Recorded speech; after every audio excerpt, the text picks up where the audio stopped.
It's pretty clear through the first month of this podcast that we have going, Straight Facts Homie, that you guys love golf and love golf content. And by the way, that's why we continue to ask you to like and subscribe. We have a bunch of great golf content coming, but it is Ryder Cup week right now as we get set. As we're taping this on Sunday, it'll be a week from now. We'll find out who wins the Ryder Cup. And I will tell you this right now, the Ryder Cup is my favorite event in all of sports. Better than the Super Bowl, better than an NBA Finals, better than major championships in golf, better than the Olympics, because it's about one bunch of guys who don't give a shit about whether or not they're getting paid, really, because they're not. They just want to go beat the crap out of the other side. And it has become a fierce rivalry since the late 1970s, when instead of just playing Great Britain, when it was a layup drill for us, we included it to all of Europe, and Europe has gone on an amazing tear, winning a bunch of these Ryder Cups. So with that in mind, we want to show you the setup at the first tee for Bethpage Black. You know, we're in this era in sports where we want to take people behind the scenes a little more and get them sort of about what it's like and create more of a theater. This is the walk up to the first tee, the hallway that the players for the Euros and the U.S. side will walk up to the first tee, and then look at this incredible spectacle around the first tee and the grandstand sort of appearance that we've seen over that time frame. The first one of this magnitude came in 2018 at the Ryder Cup outside of Paris. I mean, it was a ridiculous theater, and now they've done this here. And the first tee can be, a lot of fun. At Medinah in 2012, I think it was, the crowd was singing, and you're normally supposed to quiet them down. And Bubba Watson, at that point playing for the Americans, turned to the crowd and said, "No, pump it up, let's go." And then he hit the tee ball with people screaming and going nuts behind him. And that happened as well at Whistling Straits in 2021. So that's one of my favorite things about this, is that golfers don't act like golfers. They act like fucking competitors. Okay, they act like they are football players, wrestlers. That match between Rory, McIlroy, and Patrick Reed in 2016 at Hazeltine, it was as if we were in WrestleMania. It was nuts. Okay, so that's what makes this special, and we are set for something really unique, because the last 5 Ryder Cups have been won by the home team / the home country. The last team to win a Ryder Cup on U.S. soil, on foreign soil for that matter, was the 2012 Euros, who were down 10-6 going into singles play at Medinah right outside Chicago, and sort of did to the Americans what we did to them at Brookline in 1999 when we were down 10-6 going into the singles matches on Sunday, and we stormed back to win with an unbelievable display of championship golf. So everyone knows what's at stake. We got smoked, the U.S. did, by the Euros in 2023 in Europe. And Rory said at that time, the hardest thing in all of golf to do is to win a Ryder Cup on foreign soil, and that's exactly what we're going to do in 2025. So he has already set the gauntlet down there, okay? And Rory had an amazing season on tour, finally completed the career Grand Slam, won a bunch of other events. But in that career Grand Slam that he finished, he was paired with Bryson DeChambeau over the last couple of days. And, Bryson said at the time that, he was asked about it, what the conversation was like between Rory. He said he didn't say a word to me all day. And Bryson kind of got his feelings hurt about it a little bit.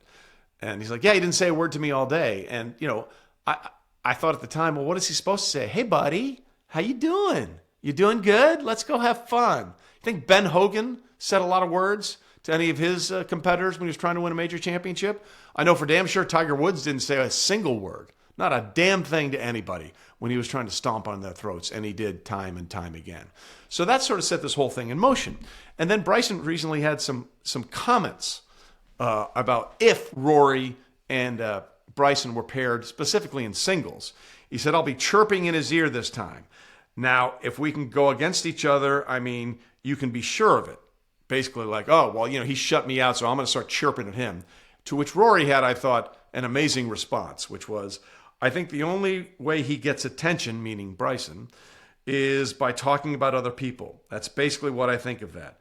To get attention, he will mention me or Scotty Scheffler or others." That was essentially a verbal sunning of Bryson DeChambeau. Basically, "Dude, get out of my head. Get out of my face. Don't come at me with that weak shit." So if they do get paired together, in this matchup because of those comments, Rory will go to the tee already one up on the first tee. And listen, Bryson was amazing at the Ryder Cup in 2021. But I think he sort of opened himself up to why we hope he isn't paired with Rory. Because if he's already thinking about this ahead of the time, Rory is living rent-free in Bryson's head right now. That's not a good look for Bryson DeChambeau. So if I'm the American guys, I don't want to see Bryson DeChambeau paired with Rory McIlroy because I think Rory McIlroy is already inside his grill.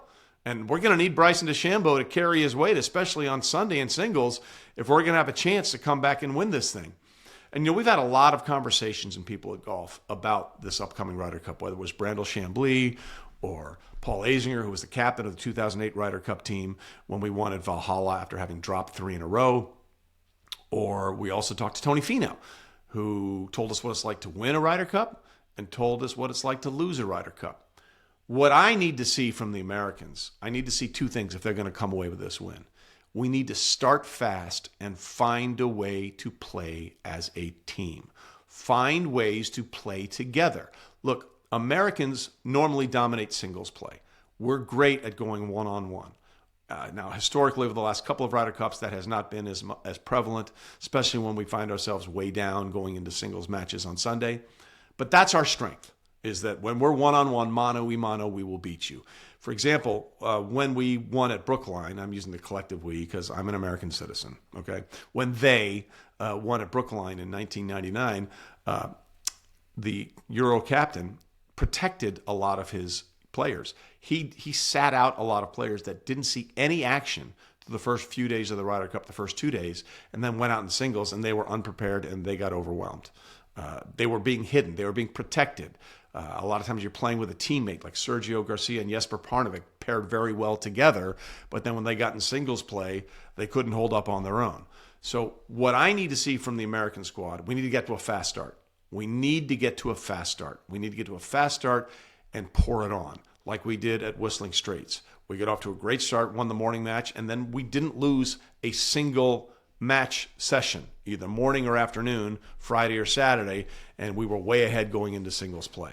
We're going to need that again, but we're going to have to find a way to figure out the team component better than we have over the last couple of Ryder Cups because the Euros are bonded. Like they all feel like they're strangers in a foreign land. Half of them, live here and play here full time, or most of them live here and play here full time. So they're Americans in the sense that they're here, but they cling to that identity when they get together and can be a team that is not American. For example, when Tommy Fleetwood was finally breaking through and won his first PGA Tour win at the Tour Championship, how many of the Euros stood around after their round was over and waited for Tommy to congratulate him?